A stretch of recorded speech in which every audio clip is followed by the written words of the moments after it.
आज 12 नवंबर 2023 वर्ष का 32वां रविवार। हमारे व्यस्त जीवन में ईश्वर की आवाज। हमारे गुरु और प्रभुवर यीशु मसीह हमेशा लोगों को दृष्टांतों के माध्यम से शिक्षा दिया करते थे।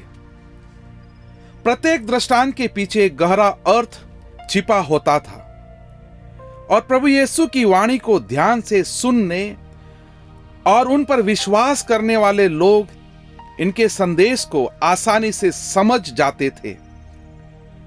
संत मत्ती रचित सुसमाचार के 25वें अध्याय से लिया आज का सुसमाचार पाठ 10 कुंवारियों के दृष्टांतों की चर्चा करता है, जिसका मुख्य उद्देश्य संदेश है, जागते रहो।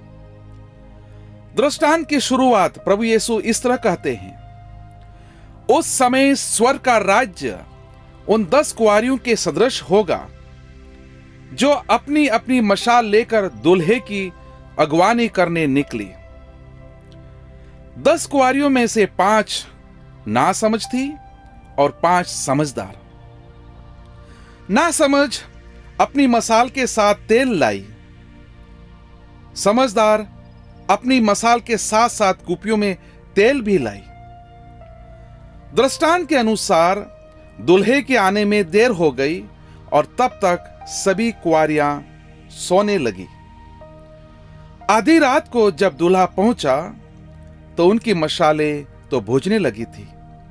समझदार कुंवारियां जो अपने साथ तेल भी लाई थी, दूल्हे की अगवानी करने निकली, मगर नासमझ कुंवारियां पीछे छूट गई।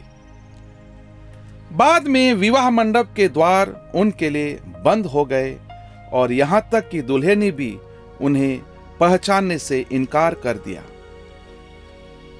10 कुंवारियों के दृष्टांत से मिलने वाले संदेश पर विस्तार से चर्चा करने के पहले दृष्टांत की इस सांस्कृतिक पृष्ठभूमि पर प्रकाश डालना उचित होगा जिस पर यह दृष्टांत बुना गया है। उस समय प्रचलित इजरायली प्रथा के अनुसार दूल्हा उसके साथी विवाह के दिन दुल्हन को उसके घर से लाने जाते थे। सामान्यतः विवाह की विधि रात को संपन्न होती थी, इसलिए दूल्हा और उसके साथी सूर्यास्त के बाद ही दुल्हन को लेने के लिए उसके घर की ओर प्रस्थान करते थे। दुल्हन के घर में सजी संवरी दुल्हन और उसकी सहेलियां दूल्हे और उसके साथियों का इंतजार करती रहती थी। दूल्हे के साथी और दुल्हन के सहेलियां गाते बजाते दूल्हा दुल्हन को दूल्हे के घर में तैयार विवाह मंडप तक पहुंचा देते थे, जहां धूमधाम से विवाह संपन्न होता था। प्रथा के अनुसार सहेलियों के हाथों में मशालें होती थी, जिसकी रोशनी से न सिर्फ रात का अंधकार दूर होता था, वरन साथ में वे मशालें दुल्हा दुल्हन के साथ होने की खुशी के प्रतीक भी थे। इसीलिए हर एक सहेली के हाथ में जलती मशाल का होना आवश्यक समझा जाता था। दृष्टांत के अनुसार समझदार कुंवारियां जिनके हाथों में जलती मशालें थी, दूल्हे दुल्हन और उनकी पाठ के साथ गीत गाते विवाह मंडप में प्रवेश कर जाती है, मगर नासमझ कुंवारियां अंतिम समय तक अपनी बुझती मशालों के लिए तेल खोजने जाती है। 10 कुंवारियों के दृष्टांत का एक आकर्षक पहलू यह है कि विवाह मंडप के द्वार बंद हो जाने के बाद देर से आई नासमझ कुंवारियों से दूल्हा कहता है, मैं तुमसे यह कहता हूं, मैं तुम्हें नहीं जानता। इस दृष्टांत के अंत में प्रभु यीशु चेतावनी देने कहते हैं, इसलिए जागते रहो, क्योंकि तुम न तो वह दिन जानते हो और न घड़ी। इस दृष्टांत के बारे में गौर करने की बात यह है कि यह सिर्फ संत मत्ती के अनुसार वर्णित है। संभवतः यह दृष्टांत उन प्रारंभिक अनुयायियों के लिए चेतावनी की सदृश था, जो मसीह के शीघ्र पुनरागमन की आशा करते थे।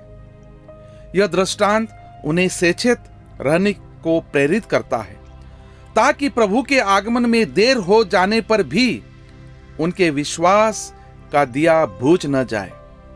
प्राय होता यह है कि किसी के आगमन की प्रतीक्षा करते करते समय बीतने के साथ साथ उत्साह भी घटता जाता है।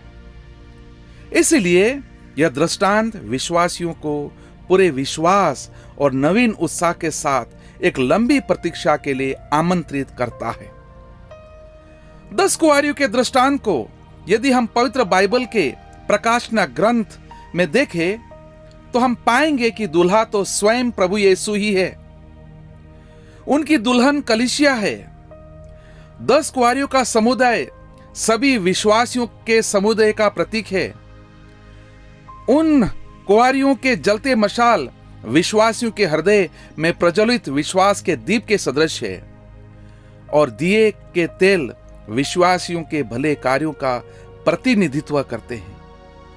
हमारे विश्वास की परिपूर्ण और सजीवता हमारे दैनिक जीवन के भले कार्यों में परिलक्षित होनी चाहिए। नवंबर महीने के प्रथम 2 दिनों में हम लोग क्रमशः सभी संतों और सभी मृतकों का स्मृति दिवस मनाते हैं। दोनों स्मृति दिवस हमें हमारे दुल्हे प्रभु यीशु से हमारी संगति और सानिध्य का स्मरण दिलाता है। उस सानिध्य को प्राप्त करने के लिए हमें समझदार कुंवारियों की तरह अपने विश्वास के दिए को हमेशा प्रज्वलित रखना पड़ेगा और जागते रहना पड़ेगा।